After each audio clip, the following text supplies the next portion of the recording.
We were out clubbing. Me, Tony, Mariam, and Zach. The usual crowd. The streets downtown were a mess. Every parking spot was taken, even the paid lots. We circled the blocks for 20 minutes before Tony spoke up. Tony said, "Let's just park behind the old court." Nobody parks there. It's huge. I hesitated. The old courthouse had been abandoned for over a decade, condemned after a fire in one of its courtrooms. It loomed like a stone carcass, all charred windows and broken arches. But we were running late, and I didn't feel like arguing. So we pulled in.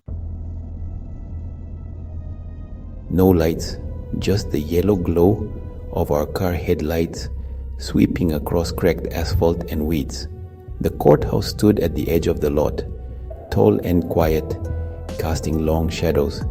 I parked next to an old police van, dusty, flat tires, door ajar like someone forgot it decades ago. Mariam said, "I don't like this place." Tony replied, "Come on, it's not haunted, just empty." We locked the car and left for the club. We shouldn't have come back. It was 2:43 a.m. when we stumbled out, tired, buzzed, and half sober. We were laughing about something Zach said when we turned the corner, and I stopped cold. My car headlights were on. I definitely turned them off. I said, "Someone's here." Tony responded, "No one's here." We moved closer. The door on my side was wide open. I felt the bottom of my stomach drop. There were footprints, muddy, scattered around the car. Small ones, barefoot. Then we heard a tap, tap, tap. 3 slow knocks from the direction of the courthouse. Tony called out, "Who's there?" Silence. Then tap, tap, tap. This time from the other side of the lot, by the police van. We stood frozen. Even the wind seemed to hold its breath. Okay, let's just get in and go. I slid into the driver's seat, hands trembling. Everyone piled in. I turned the key. The engine clicked and died. No, come on. I tried again. Click, nothing. That's when Zach screamed. We all looked to his window. There was a face, pale, eyes like empty sockets just staring. It vanished when I turned on the dome light. Nothing there. Tony yanked open the glove box. I handed it to him, and he jumped out before I could stop him. "Tony, get back in the car." But we never heard him finish. His flashlight clattered to the ground. And then silence. He was gone. Gone. "Get out. Run." To the street. We bolted from the car, feet pounding the cracked pavement. I looked over my shoulder once, just once, and saw something crawling out of the back of that old police van. Not walking, crawling, fast. We made it to the main road, panting and crying, flagged down a taxi. We tried to file a police report, but no one believed us. The next day, we returned with officers. The car was there. The police van was gone. Gone, like it was never there. No Tony, no footprints, just my car and the dome light still on. We never found him. Sometimes, late at night, I still hear the knocking. Tap, tap, tap. And I wonder if Tony hears it too, wherever he is. Lake of Death. There were 4 of us. Me, Anna, Taylor, and David. Old friends from college, chasing one last summer adventure before we all went our separate ways. David's uncle told him about a lake deep in the Appalachian woods. Lake Wisteria. Said it was untouched, unmarked, and avoided by locals. We thought that made it perfect. We got there late in the afternoon. The place was strange, quiet, too quiet. The water didn't move.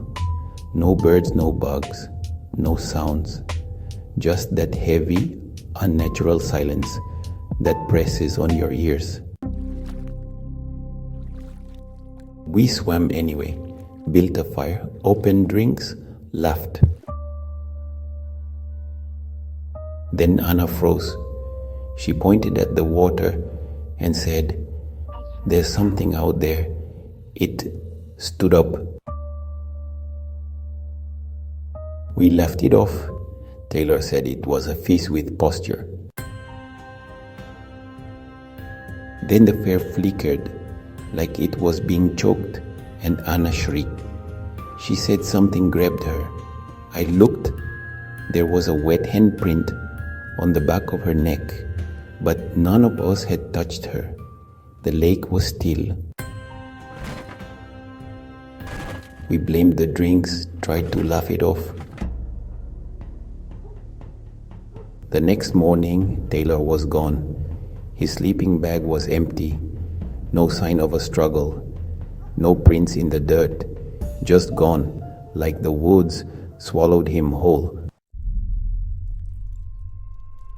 We split up to search.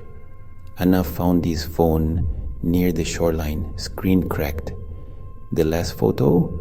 A selfie with a figure behind him in the lake. White, emaciated, with eyes like wet coal, mouth open in a silent scream. We panicked, tried to leave, but the trail we'd hiked in on was gone, covered by water. It was like the lake had grown. We hiked for hours in every direction. No matter what we did, we kept ending up back at the shore. That night David vanished, then Anna. That left me, sitting alone by the fire, knife in hand, waiting for the sun. The lake started whispering my name, not out loud, but inside my mind. It felt like my own thoughts had been invaded. I must have passed out. I woke at dawn and saw Anna floating in the lake, face up, stiff, eyes wide, mouth open. The water around her was bubbling, boiling, but when I touched it, it was ice cold. I ran. Don't ask how I got out. I just ran and ran until I hit a forest road, barefoot and half dead. A ranger picked me up and called it shock. Said I must have imagined it, but they never found the lake, not on any map. They found Taylor's phone though. Sometimes I still hear that voice at night, inside my head. It said, "One always lives to tell the story, and I wish to God it hadn't been me."